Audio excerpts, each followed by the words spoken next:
सत्संग के ये वचन हुजूर महाराज बाबा सावन सिंह जी द्वारा फरमाए गए सत्संग का हिंदी अनुवाद है। सत्संग के वचन। सार वचन वाणी स्वामी जी महाराज की चेतावनी भाग तीसरा उपदेश सतगुरु भक्ति का। यह तन दुर्लभ तुमने पाया, कोटि जन्म भटका जब खाया, अब या को बिरथा मत खोवो, चेतो छिन छिन भक्ति कमाओ। संत सतगुरु सचखंड से आते हैं। जब परमात्मा इस दुनिया को तारने का सामान पैदा करता है, वो किसी वली, किसी पैगंबर को भेजता है। वे आकर क्या कहते हैं कि भाई, ये देश तेरा देश नहीं, ये कौम तेरी कौम नहीं, तेरा देश सचखंड, तेरी कौम सतनाम है। इस दुनिया में 84 लाख योनियां हैं। कई लाख किस्म के वृक्ष, कई लाख किस्म के कीड़े पतंगे, कई लाख किस्म के पक्षी, कई लाख किस्म के पानी के जीव, कई लाख किस्म के भूत प्रेत, यक्ष, किन्नर, गंधर्व, देवी देवता, इंसान वगैरह। कहते हैं कि 84 लाख योनियां भोगने के बाद तुझे मनुष्य का जन्म मिला है। तू इसे ऐसे ही बर्बाद न कर। क्या करो? मालिक की बंदगी, परमात्मा की भक्ति करो। अब सवाल पैदा हुआ कि परमात्मा तो मिलता नहीं। लोगों ने दरिया, पहाड़, सारे जंगल, वेद शास्त्र सब छान मारे, लेकिन न मिला। कहते हैं परमेश्वर दिखाई देता नहीं, फिर भक्ति किसकी करें? भक्ति करो तो गुरु की करना, मार्ग शब्द गुरु से लेना।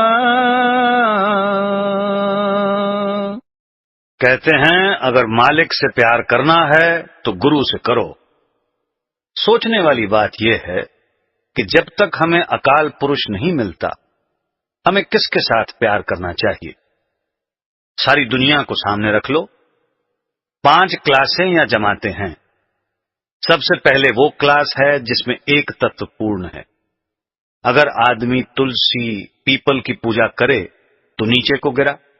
इससे आगे बिच्छू, सांप वगैरह हैं।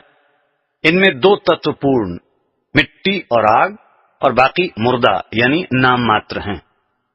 मैंने जंगलों में देखा है, जहां 20-20 मील तक पानी नहीं मिलता, वहां भी सांप, बिच्छू, छिपकली आदि देखे हैं। अगर आदमी इनकी पूजा करे तो नीचे को गिरा। इससे आगे कबूतर, चिड़ियां, कौवे हैं, जिनमें 3 तत्व यानी पानी, आग, हवा पूर्ण यानी जिंदा, और बाकी मुर्दा हैं। जो इनकी पूजा करे तो भी वो नीचे को ही गिरा। इससे आगे की क्लास में पशु हैं, गायें, भैंसें, घोड़े वगैरह वगैरह। इनमें 4 तत्व पूर्ण, मिट्टी, पानी, आग और हवा, और बाकी एक मुर्दा है। जो आदमी पशुओं की पूजा करता है वो पशु बनता है। इसलिए आदमी से बढ़कर और कोई योनि नहीं। लेकिन आदमी सारे एक जैसे हैं।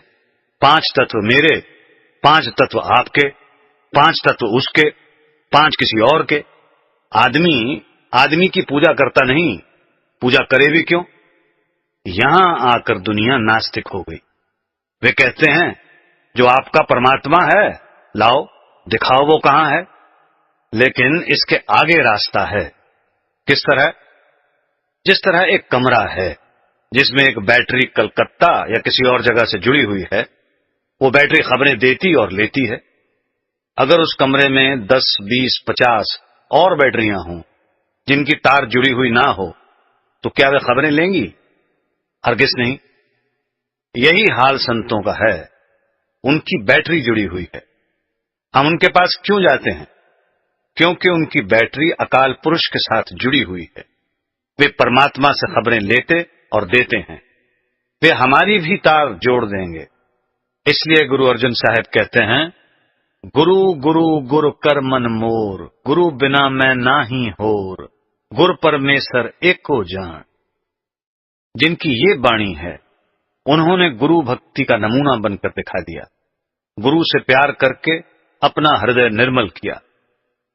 अब जब हम गुरु के पास जाते हैं, गुरु क्या कहता है कि मैं तो गुरु नहीं, गुरु तेरे अंदर है, मैं तेरी तार उसके साथ जोड़ देता हूं। शब्द मार्गी गुरु न होवे, तो झूठी गुरुवाई लेवे। ग्रंथ साहब में बड़ा जोर दिया गया है कि पूरा गुरु चाहिए। अधूरे गुरु से काम नहीं बनता, यानी पूरा फायदा नहीं हो सकता। जो गुरु शब्द का रास्ता देता है वो पूरा गुरु है, नहीं तो अधूरा गुरु है। जिसे ग्रंथ साहब गुरु शब्द कहता है वो भाग्य से मिलता है, वरना अधूरे गुरुओं से दुनिया भरी पड़ी है। गुरु सोई जो शब्द स्नेही, शब्द बिना दूसर नहीं से। अगर शब्द स्वरूपी शब्द अभ्यासी गुरु मिल जाए, चाहे किसी कौम किसी मजहब का क्यों ना हो, उससे रास्ता ले लो। शब्द कहा मैं गगन शिखर का, शब्द कहा मैं सुन शहर का।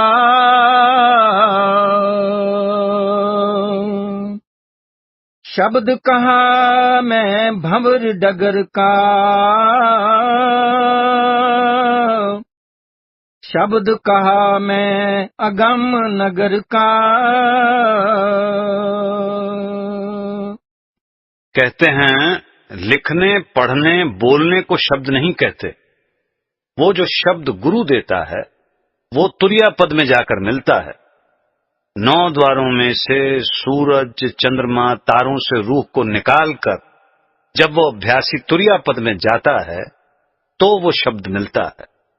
यहां से 5 शब्द शुरू होते हैं। पहले ब्रह्म शब्द, फिर पार ब्रह्म शब्द, फिर सोहंग शब्द, सचखंड तक 5 शब्द पूरे हो जाते हैं। जितने महात्मा सचखंड से आए हैं उनका 5 शब्द का रास्ता है। गुरु नानक साहब, कबीर साहब, पलटू जी, दादू जी, मौलाना रूम और दूसरे महात्मा भी शब्द मार्गी थे। जो इन 5 शब्दों का हमें रास्ता दे वो पूरा गुरु है। गुरु पहचान खूब में गाई,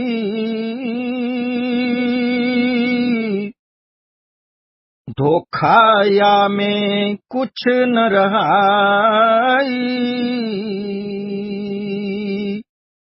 अब हमने गुरु की पहचान बता दी है। अगर ऐसा गुरु मिले तो बड़ी खुशी से धारण कर लो।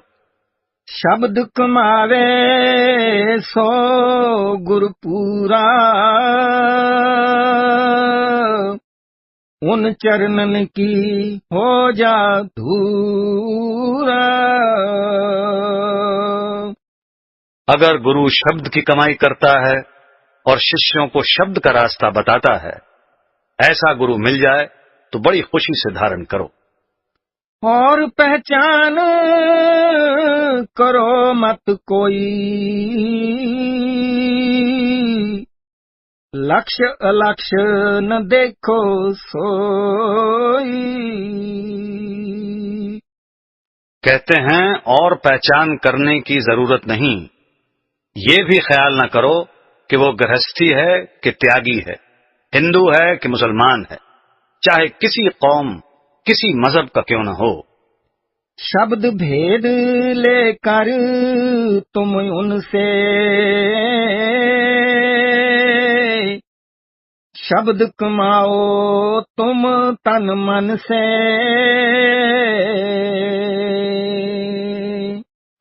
आदमी को चाहिए कि उनसे शब्द की राह लेकर अपने अंदर चढ़ जाए, कमाई करके दर्जा बदर्जा सचखंड पहुंच जाए। अपने जीव की कुछ दया पालो, 84 का फेर बचा लो। संत कहते हैं कि हे पुरुष, तू अपने ऊपर दया कर। जो आदमी अपने आप पर दया नहीं करता, उस पर कोई भी दया नहीं करता। जो आदमी चोरी, ठगी, डाके, दुराचार करता है, वो अपने आप को नरकों का अधिकारी बनाता है। जो आदमी भजन सिमरन करता है, नेक पाक रहता है, वो अपने आप को मालिक के चरणों के साथ जोड़ लेता। गुरु अर्जुन देव जी कहते हैं, 68 तीर्थ सगल पुण्य, जिए दया परवान। जिसने अपने ऊपर दया की, उसने सारे हिंदुस्तान के 68 तीर्थों का फल हासिल कर लिया। नहीं नरकन में अति दुख पै हो, अग्नि कुंड में छिन छिन दह हो। जो अपने ऊपर रहम नहीं करते, उन्हें फिर नरकों में सड़ना पड़ेगा, खोटे खोटे जन्मों में दुख भोगना पड़ेगा। यह सुख 4 दिनों का भाई, फिर दुख सदा होए दुखदाई। कहते हैं इस दुनिया में तो 10-20 साल सुख के हैं, नरकों की मियाद करोड़ों साल की है। जब ये पेड़ों की योनि में आता है, उनकी उम्र सैकड़ों साल की है। ये मनुष्य की उम्र तो गुजर ही जाएगी। अगर अच्छे अच्छे पलंगों महलों में गुजर गई तो भी, अगर फर्श पर सोकर गुजार लो तो भी, अगर मालिक के भजन में 10-20 साल गुजार लो तो फिर 84 से, जन्म मरण से सदा के लिए आजाद हो जाओ। अगर यह मनुष्य जन्म में भूल जाए तो फिर हजारों सालों के बाद बारी आएगी। बार बार मैं कहूँ चिताई, दया तुम्हारी मोहे सताई। मेरे मन करुणा अस आई, चेतो तुम गुर होए सहाई। क्योंकि संत सचखंड से आते हैं, इसलिए बार बार हमें समझाते हैं कि पुरुषों, हम तुम्हें दुखी देखकर समझाते हैं। हे पुरुषों, हमें तुम पर रहम आता है। अगर आप जरा भी अपने ऊपर रहम करके मेहनत करनी शुरू करो, अंदर चलो, हम तुम्हारे साथ हैं, मदद करेंगे। बिन गुरु और न पूजो कोई, दर्शन कर गुरु पद नित सेई। जब तक तुम्हारा पर्दा नहीं खुलता, तुम गुरु से प्यार करो। अगर आदमी चोरों के पास बैठता है, चोर हो जाता है। प्लेग वाले के पास बैठता है, प्लेग हो जाता है। हैजे वाले के पास बैठता है, हैजा हो जाता है। अगर संतों के पास बैठता है, संत हो जाता है। क्यों? क्योंकि उनकी किरणें जीवों को साफ करती हैं, प्यार वाली दृष्टि उनके जीव पर पड़ती। गुरु पूजा में सबकी पूजा, जस समुद्र सब नदी समा जा। जिस तरह सारी नदियां समुद्र में गिरती हैं, जिसने समुद्र में नहा लिया, उसने सारी नदियों में स्नान कर लिया।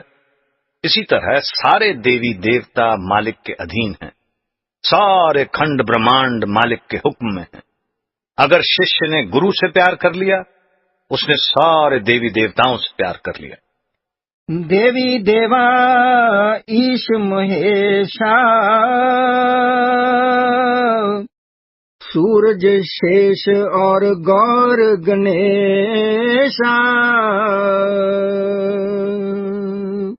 ब्रह्म और पार ब्रह्म सतनामा, तीन लोक और चौथा धाम। कहते हैं ब्रह्म, पार ब्रह्म, देवी देवता सब हरि रूप सतगुरु की पूजा से मिल जाते हैं। जिसे इनके दर्शन करने हो वो गुरु के मार्गदर्शन में अभ्यास करे। मूल चक्र में गणेश है, इंद्री चक्र में ब्रह्मा है, नाभि चक्र में विष्णु है, हृदय चक्र में शिव है और कंठ चक्र में शक्ति। इसी तरह ब्रह्म इसके अंदर है, पार ब्रह्म इसके अंदर है, मगर बगैर गुरु के खाक भी नहीं मिलती। अगर गुरु ना मिला तो इन देवी देवताओं में से एक भी नहीं मिलता। गुरु सेवा में सबकी सेवा, रंचक भरम न मानो भेवा। कहते हैं अगर गुरु से तुम्हारा प्यार है तो सारे देवी देवताओं की सेवा हो गई, इसमें जरा भी शक नहीं। ताते बार बार समझाऊं,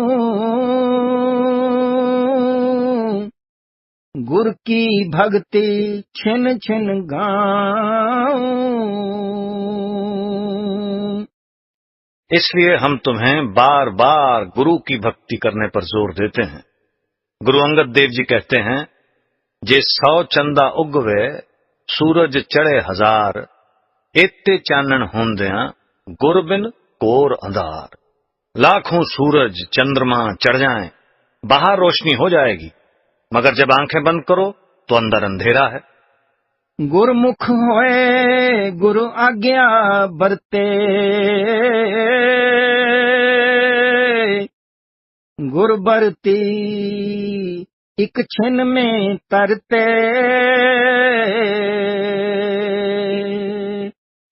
अगर पूरा गुरु मिल जाए, शिष्य अभ्यास करके अंदर शब्द के साथ जुड़ जाए तो अंदर पर्दा खुल जाए।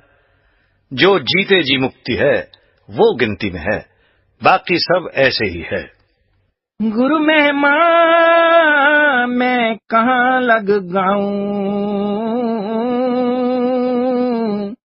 गुरु समान कोई और न पाऊं।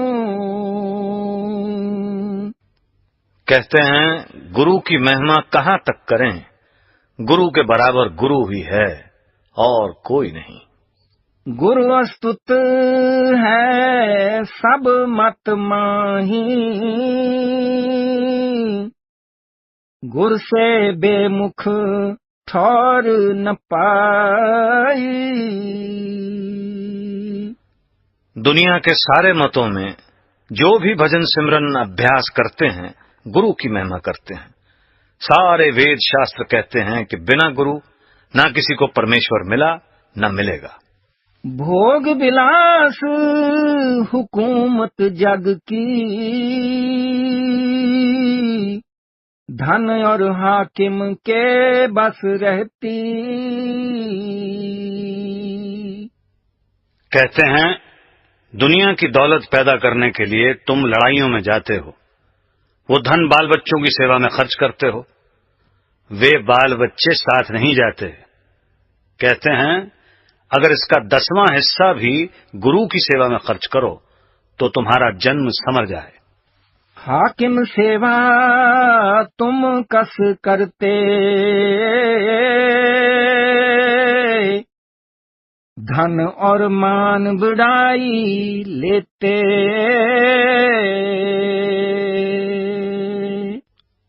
कहते हैं तुम हाकिमों की सेवा करते हो, बर्फ गिर रही है, सिपाही पहरे पर खड़ा है, वहीं गिरा और दबकर मर गया। जब हाकिमों की इतनी ताबेदारी करते हो, अगर गुरु की सेवा इसका 100वां भाग भी करो तो वो तुम्हें मालिक के साथ मिला सकता है। आज्ञा उसकी आस सिर धरते, खान पान निंद्रा भी तजते।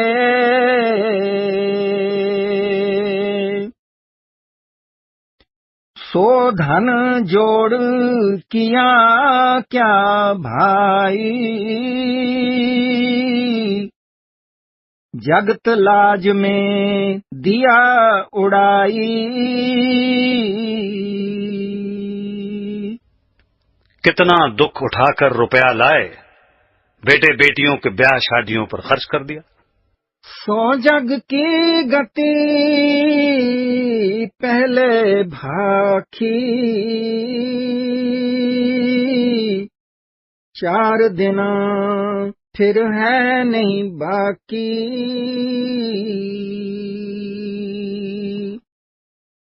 शोधन कारण हाकिम सेवा, ऐसी करते क्या कहूँ भेवा। कहते हैं ये तो पहले ही तुम्हें बता दिया है कि यहाँ 4 दिनों का गुजारा है। अगर इसी जन्म में मेहनत करके पर्दा खोल लिया तो कैद से छूट गया, अगर भूल गया तो 84 में गया। लाखों करोड़ों साल गुजार कर फिर मनुष्य जन्म की बारी आएगी। गुरु सेवा जो सदा सहाई, ताको ऐसी पीठ दिखाई। कहते हैं वो गुरु जो दुनिया में भी तुम्हारे साथ है, आगे मौत के बाद भी तुम्हारे साथ है। जब तक तुम्हें सचखंड नहीं पहुंचा लेते छोड़ते नहीं। उसकी दोस्ती मुकम्मल है या दुनिया की दोस्ती? दिन नहीं पक्ष मास नहीं बरसा,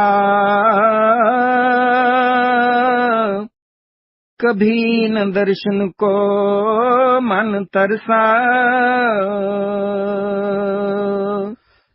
कहते हैं जिन बेटे बेटियों को साथ नहीं जाना, उनकी सेवा में सारी उम्र लगा दी, और जिस महात्मा को तुम्हें मालिक की दरगाह में लेकर जाना है, उसके पास तो कभी सालों तक नहीं गए।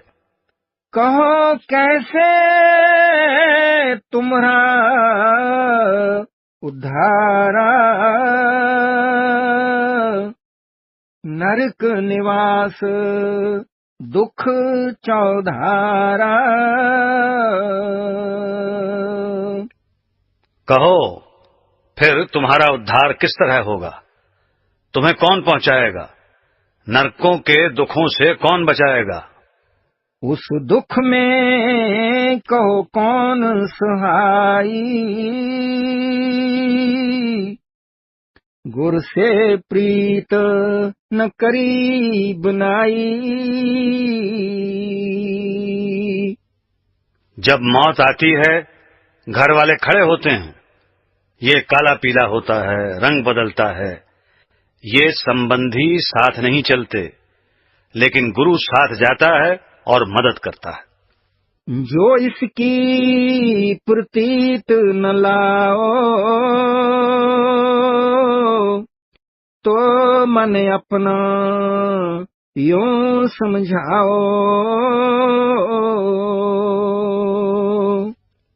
कहते हैं अगर ये बात तुम्हारी समझ में नहीं आती तो आओ, तुम्हें और तरह से समझाते हैं।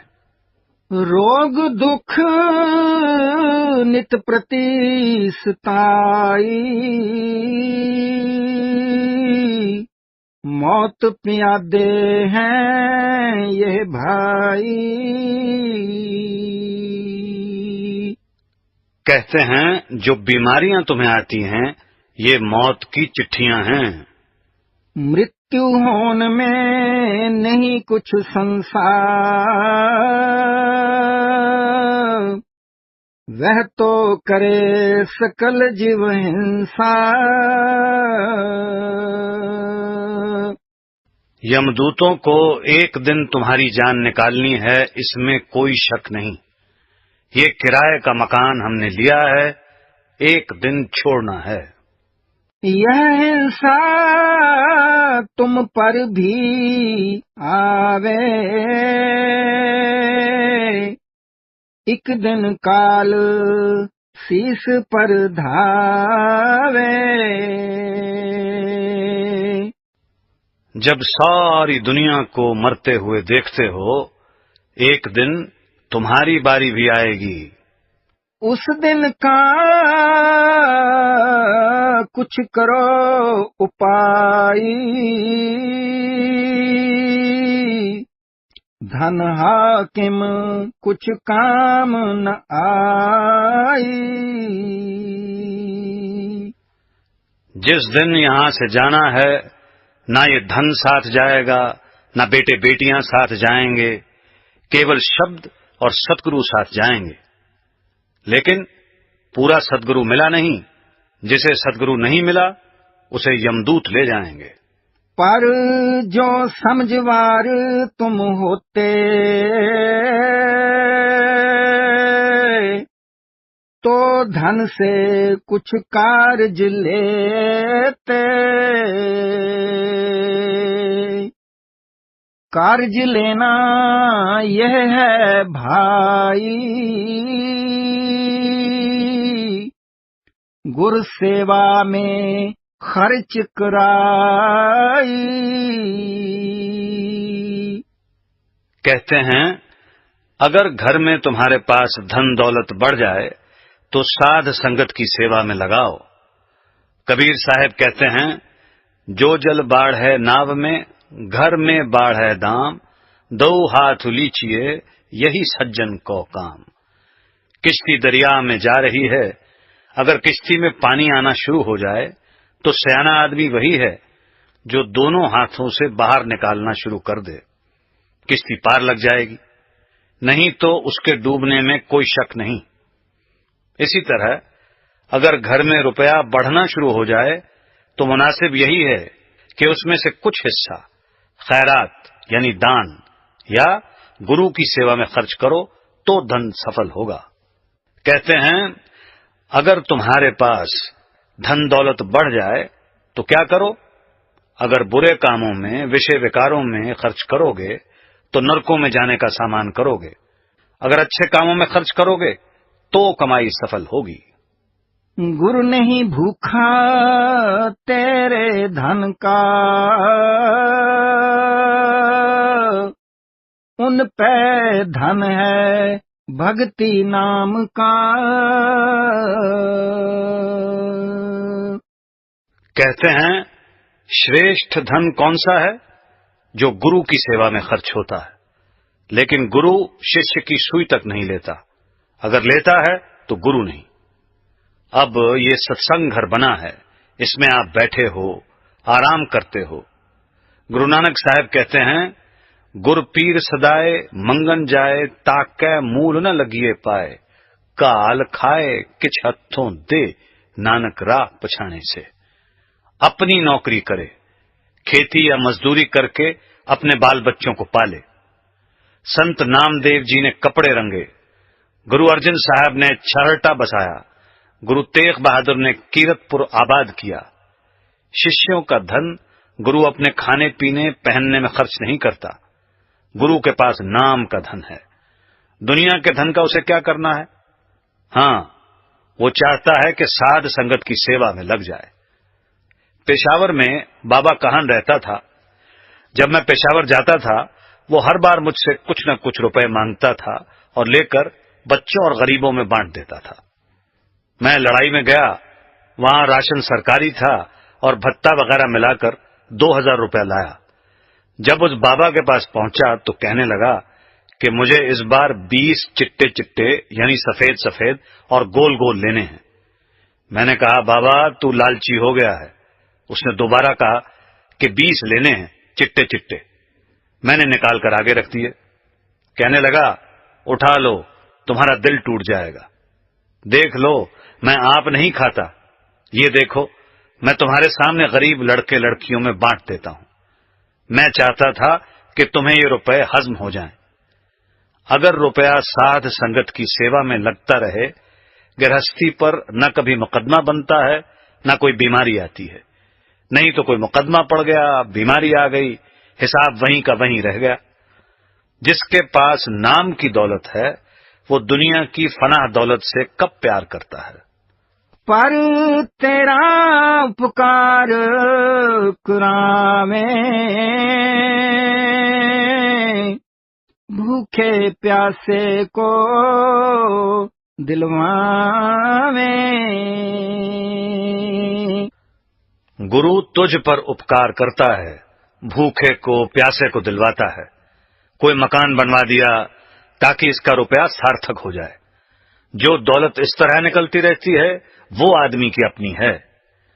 एक फकीर का कायदा था, वो जिस गांव में जाता था रोटी उसके घर से खाता था जिसकी हक की कमाई होती थी, यानी वो पहले ये पता कर लेता था। इत्तेफाक से एक दिन एक जंगल से जा रहा था, एक आदमी मिला। उससे पूछा कि इस साथ वाले गांव में कोई हक की कमाई वाला शख्स है। उसने कहा कि फलाना साहूकार है।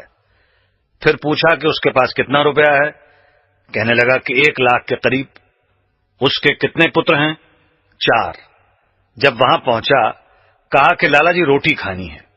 साहूकार ने कहा कि आओ जी महात्मा जी, बड़ी खुशी से खाओ। फकीर ने कहा 2 बातें आपसे पूछनी है।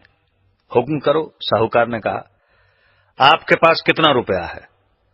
साहूकार ने जवाब दिया 40-50 हजार। फिर पूछा आपके कितने पुत्र हैं? साहूकार ने जवाब दिया 1। महात्मा उठकर चल पड़ा। साहूकार ने हाथ जोड़कर अर्ज की कि महात्मा जी नाराज हो गए, चल क्यों पड़े? महात्मा जी बड़े क्रोध से कहने लगे मैंने तो तुम्हें धर्मात्मा समझा था, हक की कमाई करने वाला समझा था। तुम तो झूठ की गठरी हो। तुम बताओ मुझे तुम्हारे पुत्र ले जाने थे या तुम्हारी कमाई बांट लेनी थी? साहूकार ने कहा कि महात्मा जी पहले आप मेरी अर्ज सुन लो। रोटी चाहे खाओ चाहे ना खाओ, मेरा एक पुत्र परमार्थ में मेरी मदद करता है, बाकी सब शराबी कबाबी हैं, वे मेरे लेनदार हैं और मैंने आज तक 40-50 हजार रुपया परमार्थ में लगाया है। बाकी पता नहीं चोरों को ले जाना है कि ठगों को। उनकी मेहर मुफ्त तू पावे, जो उनको प्रसन्न करावे। उनका खुश होना है भारी, सत्पुरुष निज कृपा धारी। जब तू परमार्थ में खर्च करता है ये उपकार है। हमें न किसी से रुपया लेना है न खाना है। गुरु का खुश होना परमात्मा का खुश होना है। गुरु खुश होगा तो हमें परमात्मा से जल्दी मिला देगा। गुरु प्रसन्न होए जा ऊपर, वही जीव है सबके ऊपर। जिस पर गुरु की खुशी है समझो सारा जहान उसका बाल भी बांका नहीं कर सकता। गुरु राजी तो करता राजी, कर्म काल की चले न बाजी। अगर गुरु खुश है तो धर्मराज कुछ नहीं कर सकता, ना यमदूत कुछ बिगाड़ सकते हैं। गुरु की आन सभी मिल माने, सुखदेव नारद व्यास बखाने। कहते हैं गुरु की महिमा सारे वेद शास्त्र और सारे ऋषि मुनि सुखदेव नारद व्यास आदि करते हैं। ताते गुरु को लेव रिझाई, और न रीझे कुछ न भलाई। गुरु प्रसन्न और सब रूठे,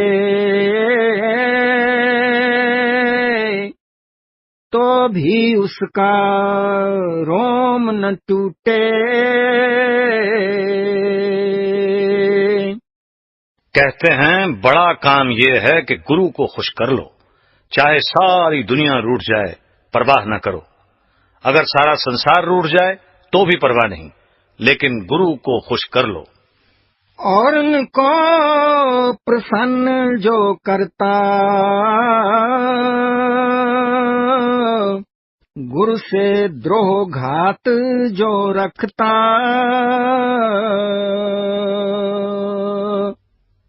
कहते हैं कि दुनिया के साथ प्यार है और गुरु के साथ वैर रखता है, वो सीधा नरकों में जाएगा। गुरु की निंदा से नहीं डरता, गुरु को मानुष रूप समझता। सोनर की जानो अपघाती, उस संग दूत करें उत्पाती। अगर शिष्य गुरु की निंदा करता है या गुरु को मनुष्य जैसा समझता है तो वो नरकों का अधिकारी है, वो आत्मघाती है। यमदूत उसके साथ निपटेंगे। या ते समझो बूझो भाई, गुरु को प्रसन्न करो बनाई।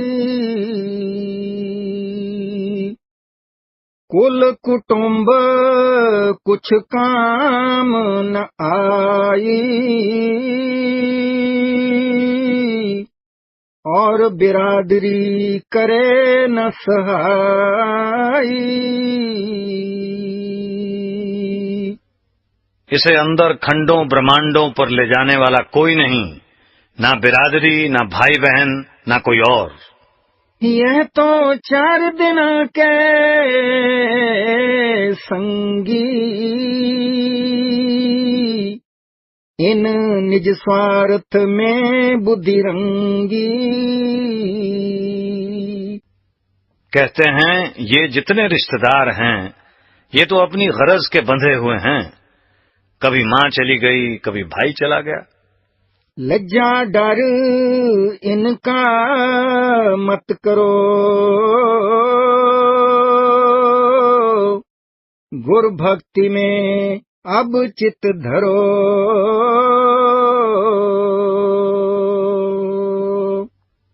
कहते हैं कि गुरु के प्यार को मुकम्मल यानी पूरा रखो।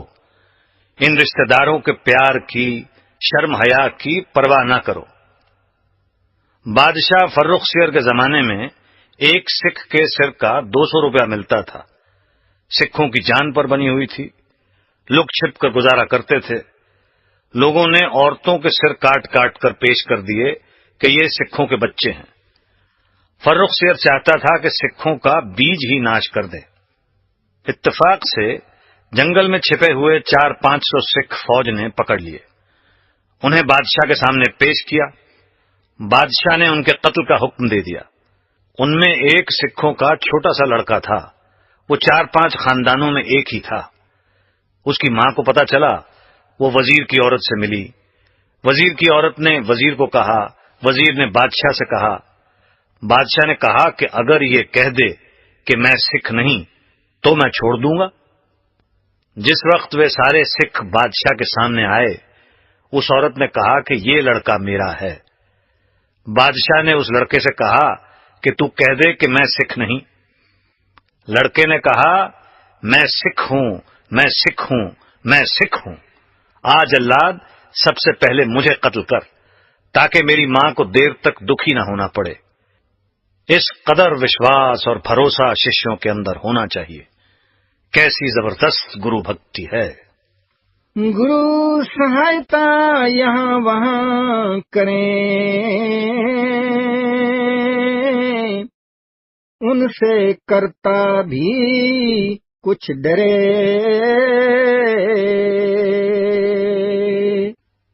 गुरु दुनिया में सहायता करता है और अंदर खंडों ब्रह्मांडों में भी मदद करता है।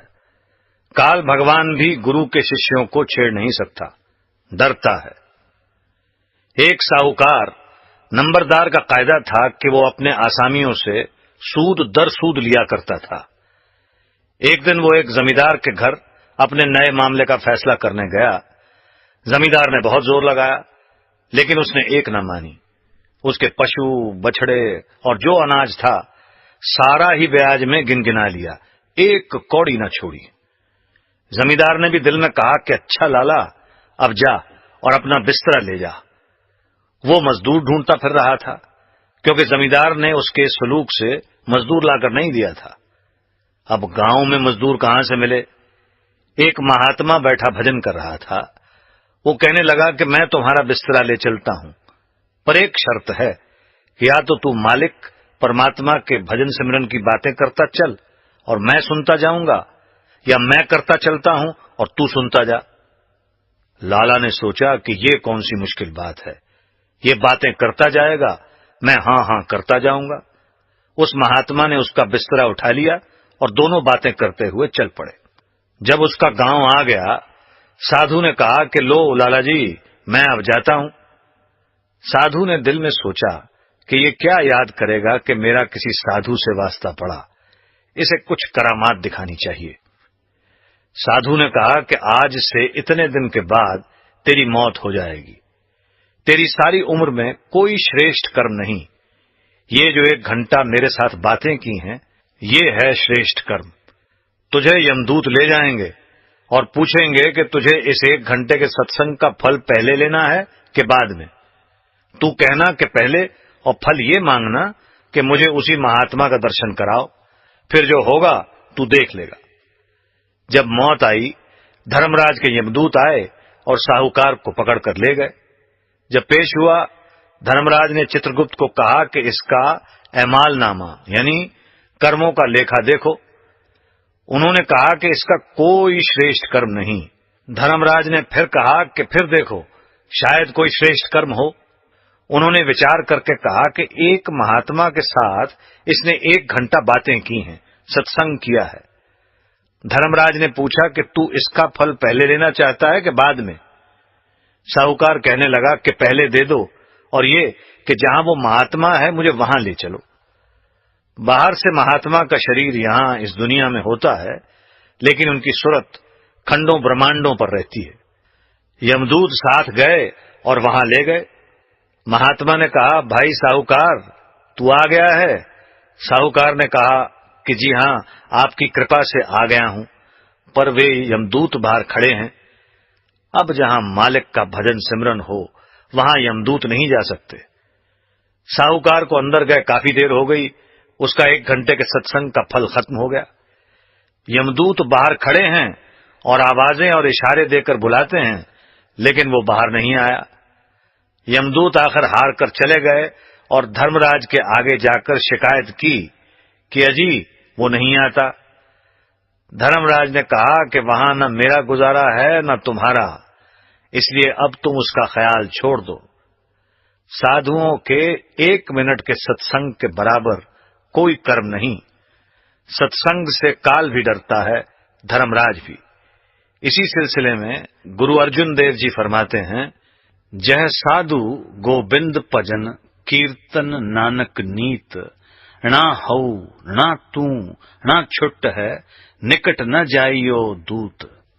कुल कुटुंब से कुछ नहीं सरे,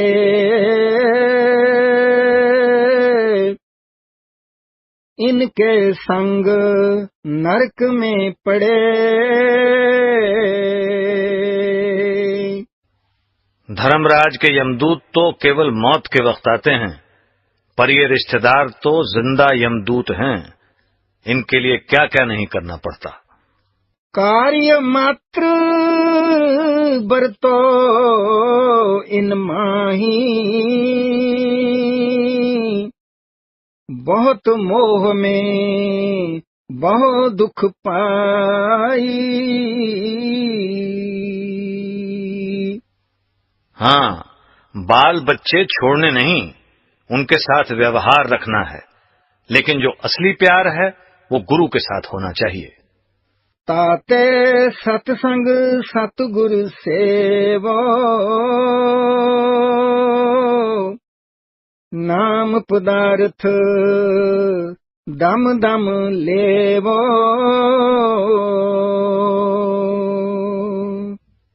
सतगुरु, सत्संग और नाम की कमाई करो।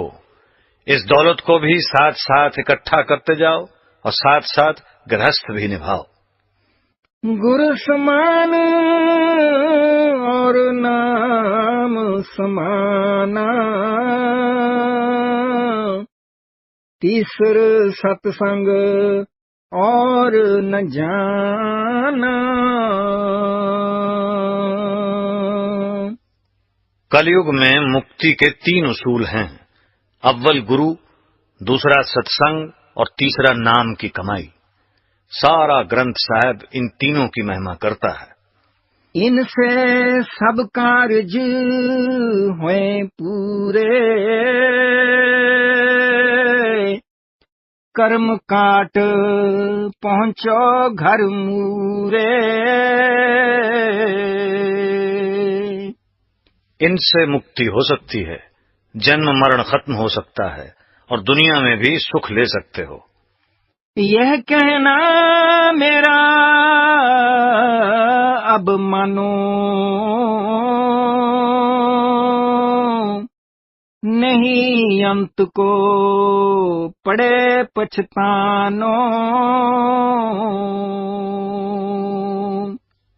गुरु नानक साहब, कबीर साहब और दूसरे जितने महात्मा हुए हैं, सारे यही कहते आए हैं कि जितने सुख हैं 4 दिनों के हैं। धन और मान काम नहीं आवे,